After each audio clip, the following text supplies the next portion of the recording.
Charles, can you just walk us all through the overlap, the Venn diagram of a Catalan separatist trial and what is happening with this budget and why this could ultimately mean a general election? Yes, good afternoon. Yes, there are two dramas playing out here in Spain today, and they very much overlap, as you say. In the Supreme Court, we have the start of a trial of the leaders of the Catalan independence movement that tried and failed to declare independence from Spain back in 2017. That was obviously a very tumultuous moment for Spain. Meanwhile, in the Spanish Parliament, we have the Spanish government, Pedro Sanchez's government, trying to line up support to pass his budget.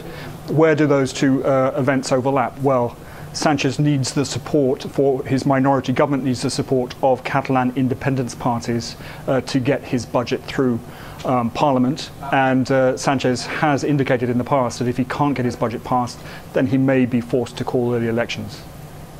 And when do we think those elections might be if they were to be called? Well, that's a good question.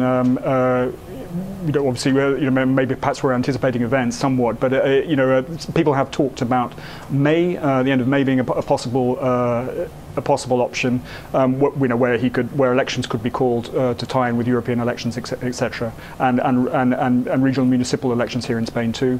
That would be an obvious option, although some people say that there's some people in the Socialist Party, the ruling Socialist Party, don't like that option. There was also EFE, the Spanish news service yesterday, was reporting that a date in April could also be under consideration. But then we saw the government, or reports that the government was pouring cold water on that option pretty quickly. Charles, is the Sanchez government perceived as being business friendly? I'm just trying to work out what the market reaction to the government falling would be.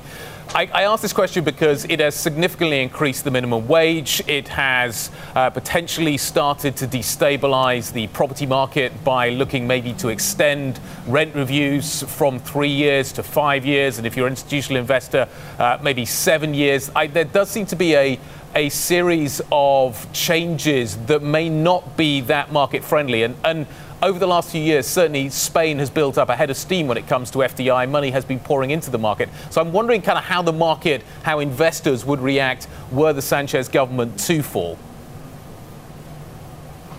That's a good question.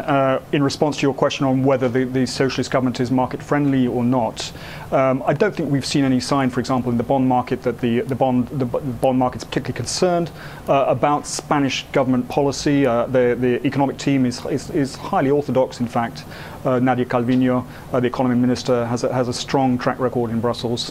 I think perhaps the key issue is the strength of the government. This is a government with 84 deputies in a parliament of 350 deputies. It's as we're seeing with these events in the Spanish Congress today, it's a government that is has to scrap to survive, has to fight to survive, and perhaps some investors might feel that if elections were to be held, then a stronger government formation, either from the left or the right, would fall into place. In fact, the Spanish political system, political structures may become firmer. Certainly that's certainly one way of looking at the situation.